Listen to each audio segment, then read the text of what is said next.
जय श्री सीताराम। इस समय हम आप निरंतर टीवी के माध्यम से रामायण धारावाहिक देख रहे हैं। ये हमारा आदि ग्रंथ हमें जीवन जीने की कला तो सिखाता ही है, मर्यादा के नए नए कीर्तिमान भी स्थापित करता है कि हमें मर्यादित रहते हुए जीवन में कैसा व्यवहार करना चाहिए, कैसा संबंध बनाना चाहिए। रामायण का ही एक प्रसंग आपको सुनाते हैं जो यकीनन आपके जीवन में एक बहुत बड़ा बदलाव लेकर आएगा। दरअसल एक बार रावण ने कहा कि शत्रु हो तो राम जैसा।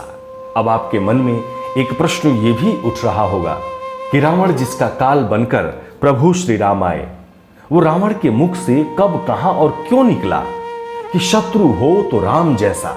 ऐसे तो हमारे हिंदू धर्म में बहुत से ग्रंथ लोकप्रिय हैं। अब उन्हीं ग्रंथों में एक पवित्र रामायण है जिसे पढ़ने या सुनने के बाद मन को एक अलग ही सुकून व शांति मिलती है, जैसा कि हम रामायण में देख भी रहे हैं। रामायण में मौजूद कई ऐसे प्रसंग हैं जिससे हमें सीखने को बहुत कुछ मिलता है। जीवन का आधार है रामायण। जीवन को खुशहाल और कामयाब बनाने के अनेकानेक तरीके, ज्ञान छुपी हुई है रामायण में। दरअसल ये प्रसंग भगवान श्री राम और रावण से जुड़ा हुआ है। ये काफी दिलचस्प भी है, जैसा कि मैंने पहले भी बताया। रावण ने खुद ही राम के लिए कहा कि अगर दुश्मन हो तो राम जैसा। कहते हैं कि एक बार प्रभु श्री राम ने जामवंत को बलवान व शक्तिशाली रावण के पास एक खास निमंत्रण के साथ भेजा। वहीं जामवंत जब रावण के दरबार में गए तो उनका पूरे सम्मान के साथ भव्य स्वागत किया गया। यही नहीं, उस प्रसंग के अनुसार रावण ने जामवंत के स्वागत में उन्हें अपने सिंहासन पर भी बैठा दिया था। दरअसल ऐसा कहा जाता है कि जामवंत ने रावण से कहा कि मैं प्रभु श्री राम के कहने पर आपको आचार्य पद धारण करने का निमंत्रण लेकर आया हूं। उधर जामवंत के मुख से यह सब सुनकर रावण काफी हैरान व परेशान हो गया।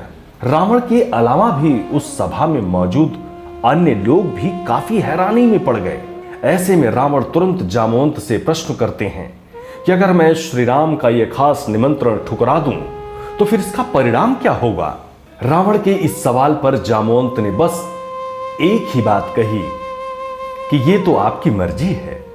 जब रावण ने कहा शत्रु हो तो राम जैसा, बहुत देर तक गहन सोच विचार के बाद रावण ने श्री राम का आचार्य बनने का निमंत्रण खुशी खुशी स्वीकार कर लिया।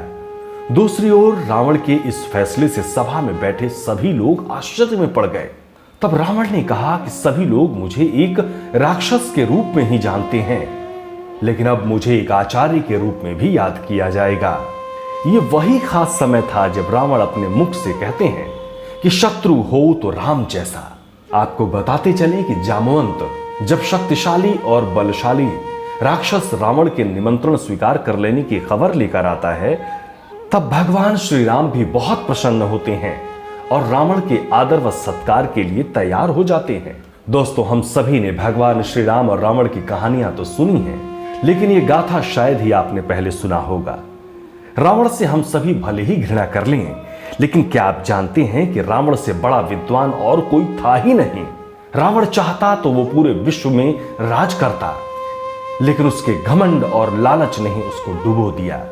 याद रखें कि छल, कपट, धोखा, लालच और झूठ ज्यादा दिन नहीं टिकता है और इनको अपनाने वाले व्यक्ति की भी नाश रावण की तरह ही हो जाती है। जय श्री सीताराम। सब्सक्राइब करें टोटल भक्ति को। अब हमारे वीडियोस को सबसे पहले देखने के लिए बेल आइकन को दबाना ना भूलें।